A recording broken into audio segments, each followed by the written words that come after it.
So Gadaffi, you have the honor of being the longest standing intern at Musa Capital. What have you seen over the years of what we've done, learned to do better in terms of our internship program? Uh, it's been probably like 4 years now since that I first walked into the doors of Musa as an intern. And I think at first, I think I'd like to say that there wasn't really much of an internship program set in place, you know.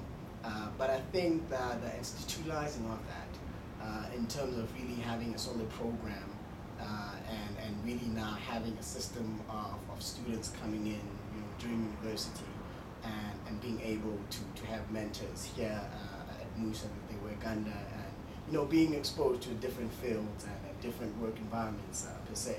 I think much has happened. I think in terms of the program itself, the fact of having, you know, such a development in terms of what the interns get to do, how they get to do it, and really having a daily routine in terms of coming in at work, and having, you know, the sort of expectations that you'd have by the time you really, you know, you graduated, and with your degree, and now starting to work, you know, in terms of making a living. I think having to fill that gap has been quite very significant.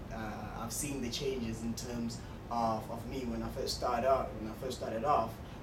Sharing my case study, I'd probably have to say it would be definitely much more different to any other intern that's also come here. Same thing probably for the rest of them, because I think it's a much more personalized program where it's not only about what you're doing right now. There's also that outlook on really what you want to do with your life.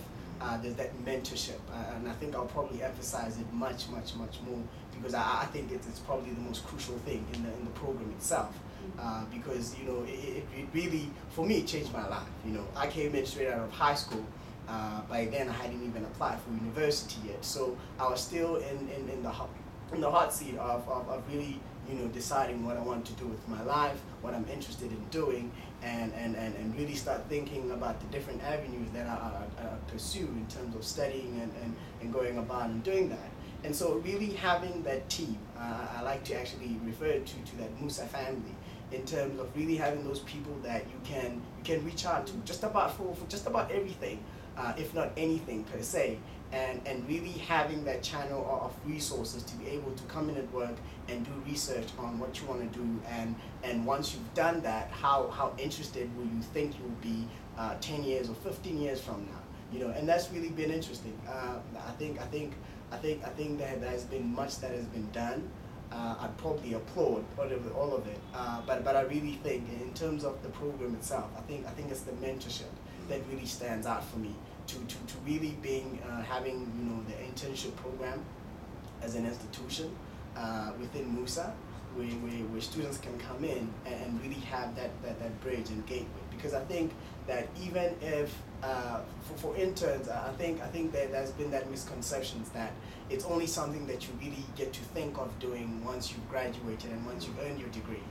But there's really that misconception, because even at school, even while you're studying, there's always that inferiority complex that students have, because we're all not educated, or we're all not rather coming from the same background in terms of what we get into by the time we get into university.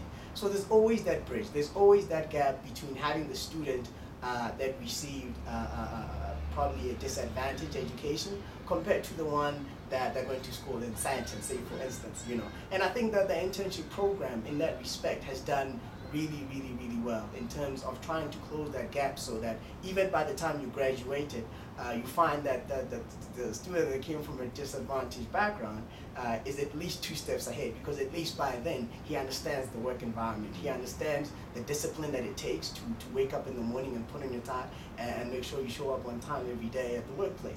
And in terms of that, even that also, I think there's much more understanding in terms of what you have to do and how you have to do it. And I think that's been, I mean, that measures volumes for me. And I think the strides that have been taken have been really excellent, astonishing in fact. Yeah, I'd say. You spoke earlier about the mentoring and sort of helping you even determine your own path in terms of your course of study and so forth. So now you're doing law at UCT. When you started with us, your focus, and I think it still is more on the political side of things. And that's you believe that's your calling in terms of your mechanism of change and development.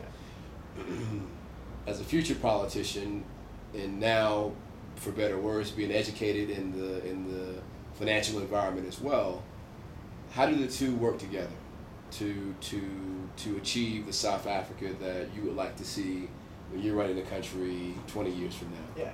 What's the role of finance, and even more specifically, the role of private equity in transforming economies in Africa to benefit the